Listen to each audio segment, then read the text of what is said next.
Alright, I'm bringing you guys an update and review. You've seen this Bushmaster in the past.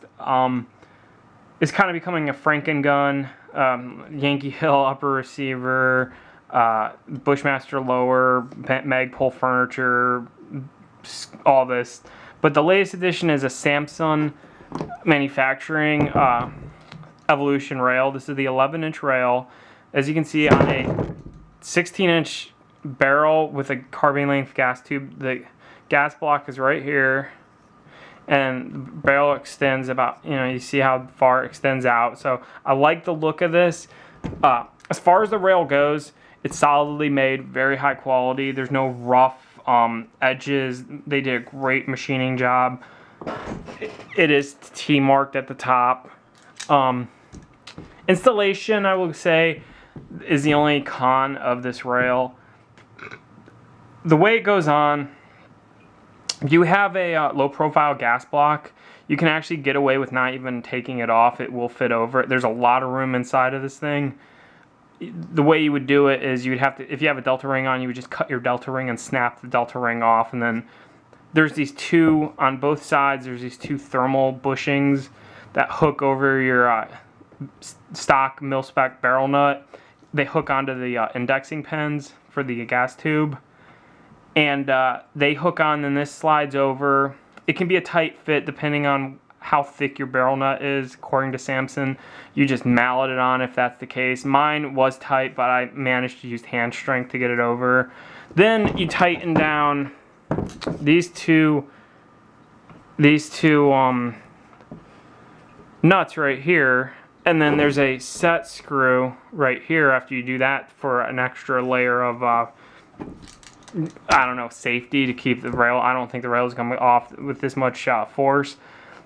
The only con is when you're torquing these down, unless you do them at the same exact time, which is impossible at the same torque, this tends to want to flex up. Samson acknowledges that. Other people have had the same exact problem. Their solution, which works, is you take your hand, you won't have a sight up here obviously, but you hook it on and you kind of pull down on the top of the rail, and then you flex it down as you're tightening up, and you do them kind of together. You don't want to do one and then the other. Just tighten them together. You only tighten them as far as when these tabs touch. Once they touch, you're done. It may feel like it's not that tight, but trust me, that's a lot of force down on there. I like it. It's better than my Yankee Hill one I had. My Yankee Hill one was big, heavy. I wasn't a fan of the looks. This one is super sleek, has really nice pattern for the venting. I like it.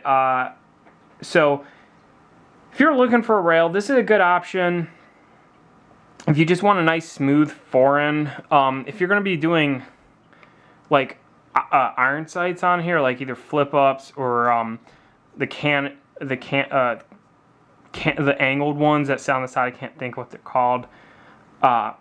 This pie is not it, because like I said, of the flexing problem, it may have some issues. My front sight is actually almost completely winded down because it's flexed up so much.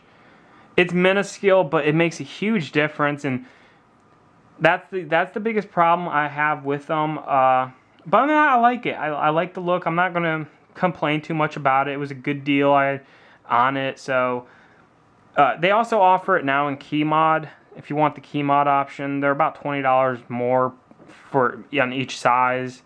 So they do have it. I'd give it like a solid 4 out of 5 on it if I were to review it in like some sort of scale, just because of that flex issue. But other than that, I can't fault it.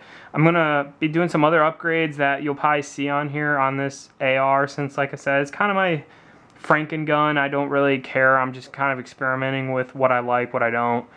So if you have any questions, just leave them in the comments or send me a message. I'll get back to you on it. And all right, thanks for watching.